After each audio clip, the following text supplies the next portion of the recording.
कई दिनों से मैं देख रहा हूं गोदी मीडिया वाले बेचारे बहुत परेशान हैं। उनको रातों की नींद नहीं आ रही है, परेशान हो गए बेचारे। कह रहे हैं 1000 करोड़ रुपए हर दिन कंपनियों का घाटा हो रहा है, 1000 करोड़ रुपए हर दिन कंपनियों का घाटा हो रहा है। क्या आपको छाती नहीं पीटना चाहिए? क्या आपको अपना सर नहीं फोड़ लेना चाहिए? अरे क्यों नहीं, अगर डीजल पेट्रोल के दाम 3-3 रुपए बढ़ गए तो उसको क्यों नहीं बर्दाश्त करते? अरे क्यों नहीं, अगर गैस के दाम 993 रुपए और 261 रुपए बढ़ गए तो उसको बर्दाश्त क्यों नहीं करते? क्यों बोल रहे हो? चुप रहो, खामोश रहो, बढ़ गए तो बढ़ गए। ये तर्क दिया जा रहा है गोदी मीडिया के द्वारा।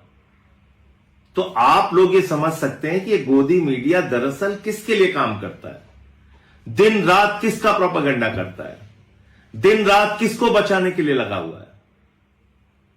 जिन टीवी चैनलों को आप ये मानते हैं कि इसमें कही गई बात भगवान की कही गई बात है, उन टीवी चैनलों की क्या विश्वसनीयता है? आपको पता है 12 साल में इस देश की जनता से प्रधानमंत्री नरेंद्र मोदी जी की सरकार ने 44 लाख करोड़ रुपए का टैक्स वसूला है डीजल पेट्रोल के नाम पे। और ये जो कंपनियों का रोना रो रही है गोदी मीडिया, उन कंपनियों ने 3.5 लाख करोड़ रुपए का मुनाफा कमाया है। कब कमाया है? जब कच्चे तेल का दाम $30 प्रति बैरल था। अंतर्राष्ट्रीय बाजार में जब कच्चे तेल का दाम कम था, $20 $30 प्रति बैरल था, उस वक्त भी आपको महंगा पेट्रोल और डीजल हिंदुस्तान में बेचा गया और मुनाफा कमाया गया, हजारों लाखों करोड़ रुपए मुनाफा कमाया गया।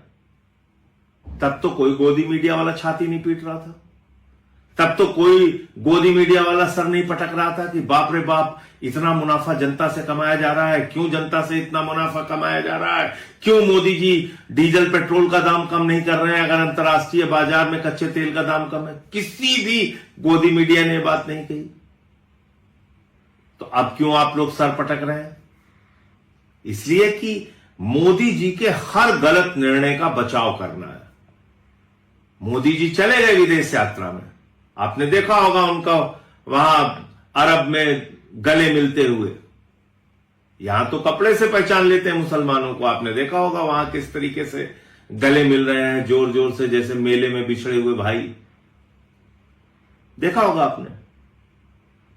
और आपको सलाह देकर चले गए सोना ना खरीदना, खाद ना खरीदना, खाने का तेल ना खरीदना, गाड़ी का तेल ना खरीदना, वर्क फ्रॉम होम करना, विदेश यात्रा ना करना, सब सलाह देके चले गए। अब गोदी मीडिया लग गया अपने मालिक की चमचागिरी में कि अरे भाई जब कह के गए तो मान क्यों नहीं रहे हो तुम लोग?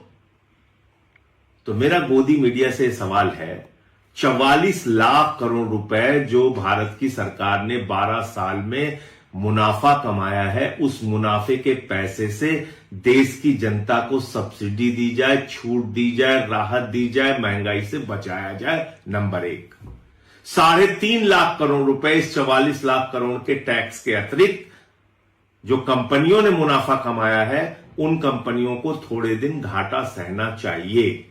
अगर अंतर्राष्ट्रीय संकट है तो देश की जनता को राहत देने के लिए खुद भी घाटा उठाना चाहिए। जब उन्होंने मुनाफे कमाए तो थोड़ा दिन घाटा भी उठा लो। हमेशा जनता के ऊपर ही मार क्यों पड़ेगी?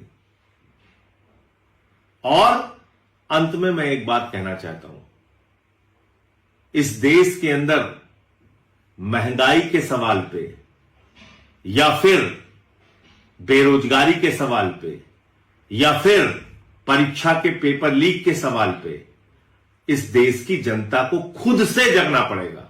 अगर गोदी मीडिया के आप तर्क सुनोगे तो वो तो दिन को रात और रात को दिन भी साबित करने के लिए अगर मोदी जी कहेंगे तो उनके साथ तैयार है।